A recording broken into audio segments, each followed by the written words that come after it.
என்னாச்சு தேவா? ஏதாவது பிரச்சனையா? அதெல்லாம் ஒண்ணும் இல்ல. எங்க இருக்க, எப்ப வருவேன்னு சொல்லி துருவி துருவி கேக்குறாங்க. ஃப்ரெண்டோட பர்த்டே பார்ட்டில இருக்கேன்னு சொல்லி சமாளிச்சிட்டேன். சரி, எதுவும் பிரச்சனை எல்லாம் ஆகாதுல்ல?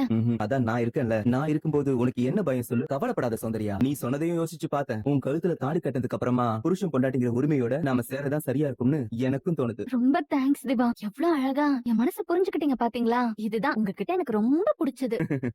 உண்மையாவே நீங்க கிடைக்கிறதுக்கு நான் ரொம்ப கொடுத்து வச்சிருக்கணும். ம்? எனக்கும் இந்த ஆசைலாம் இல்லாமலாம் இல்ல. ஹலோ ஏதானோ நான் தான் அத்தை பேசுறேன். 3 பேரையும் காணும் தான் போன் பண்ணேன். எங்க இருக்கீங்க? அத்த நாங்க வீட்டுக்கு தான் வந்துட்டு இருக்கோம். வந்து சொல்றேன் அத்த. எங்கம்மா போனீங்க? கொஞ்சம் சீக்கிரமா வாங்க. அங்க இதான் எதுன்னு பயந்துட்டு இருக்கோம் இங்க. இல்ல இதோ வீட்டுக்கு தான் வந்துட்டு இருக்கோம். இதோ வந்துடுறோம். அப்படியா? வந்துதான் இருக்கீங்களா? சரி சரி நான் வைக்கிறேன். இப்ப என்ன பண்றது? சௌந்தர்யாவை வேற காணோமே. என்ன சொல்ல போறாங்கன்னே தெரியல. அக்கா தனத்துக்கு தான் போன் பண்ணேன். அவ வீட்டுக்கு தான் வந்து இருக்காளாம். நேர்ல வந்து பேசுறேன்றா. ஐயோ அப்பா.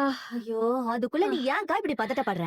என்னடி நீ காலையில எந்திரிச்சு பார்த்தா யாரையுமே காணோம். வெளியில போகும்போது ஒரு வார்த்தை சொல்லிட்டு போக மாட்டாங்களா? காணன உடனே எனக்கு ரொம்ப படபடன்னு வந்துருச்சு தெரியுமா? சரி சரி நீ ஒண்ணும் பதறாத. நீ போய் குளிச்சிட்டு வா. நம்ம கிளம்புவோம். சரி சரி இன்னும் யாரையுமே காணோம். என்னடி எங்க போயிருக்காங்க என்ன ஏதுன்னு ஒண்ணுமே சொல்லலையா? அதான் தானோ நேர்ல வந்து சொல்றேன்னு சொல்லிட்டால. வந்துருவாக்கா. என்னடி இன்னும் அவன் தூங்கிட்டு இருக்கான். அவனை எழுப்பி விடு. இன்னைக்கு அக்காவுக்கு கல்யாணம். எந்திரிச்சு குளிப்போம். கல்யாண வேலையெல்லாம் செய்வோம்னு கொஞ்சமாவது பொறுப்பு இருக்கா? டேய் சத்ரியா எந்திரிடா. மறக்கத போய் எழுப்பு. எழுப்பு அவனை. கொஞ்சம் கூட பொறுப்பு இல்லாம. ஏய் சத்ரி டேய் ஏந்தரா கல்யாண நாள் எதுவும் இப்படி தூங்கிக்கின்னு இருக்க? எஞ்சி கிளம்பு சீக்கிரமா கிளம்பு. தானோ காலையிலேயே எஞ்சி எங்க போனீங்க? மேக்கப் எதுவும் போடுறதுக்கு பார்லருக்கு போனீங்களா? ஏம்மா ஒரு வார்த்தை சொல்லிட்டு போ.